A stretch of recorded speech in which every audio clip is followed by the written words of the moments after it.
Aujourd'hui, toujours dans la philosophie de Lucas, ce qu'on cherchait à faire, c'est pas demander à l'éleveur ou à l'exploitation de s'adapter à la mélangeuse, mais bien la mélangeuse qui s'adapter à l'exploitation.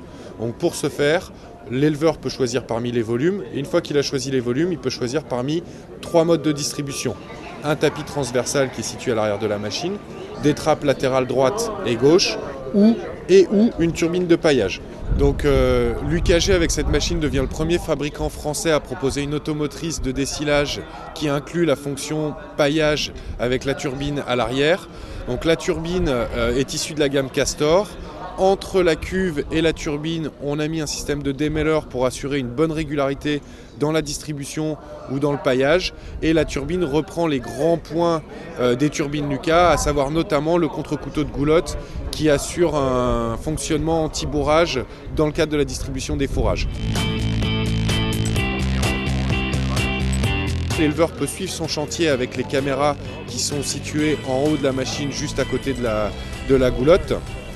Et l'entraînement de cette goulotte et de cette turbine, on a récupéré l'énergie qui était disponible sur la fraise et le convoyeur dont on se sert au chargement et dont on ne va pas servir au déchargement. On avait donc une source d'énergie qui était disponible et on va réutiliser cette énergie-là pour entraîner ce module de paillage.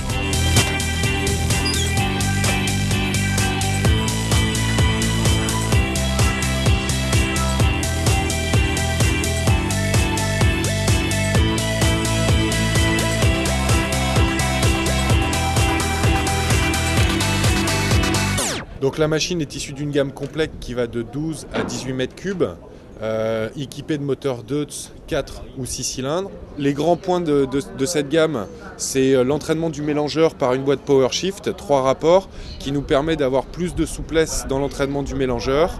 On a attaché une grande importance aux finitions, qui est quelque chose d'important pour les éleveurs. Donc le chauffeur de la machine sera installé dans une cabine de télescopique large, confortable, qu'on a réagencée pour les fonctions de l'automotrice. Une suspension hydraulique au niveau de l'essieu avant, de manière à assurer un bon confort et un bon comportement routier. Une possibilité d'avoir 4 roues directrices, 4 roues motrices en version 40 km/h.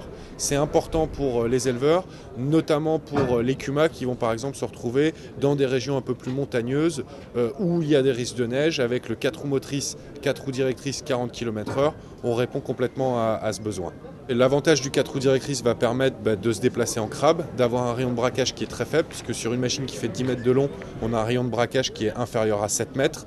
Et le fait d'avancer en crabe dans les silos, pour se déplacer dans le silo sans avoir à reculer jusqu'au bout du silo et revenir, ça permet de se déplacer latéralement pour aller attaquer le front de silo, là où ça intéresse l'éleveur. La dernière nouveauté avec laquelle on est venu, c'est la Spearmint en trappe, 16-18 mètres cubes à trappe. C'est la seule qui manquait dans la gamme pour pouvoir vraiment assurer une gamme complète. C'est maintenant chose faite et la machine est présentée au sommet de l'élevage. Donc aujourd'hui, l'éleveur peut construire sa mélangeuse, j'ai envie de dire à la carte.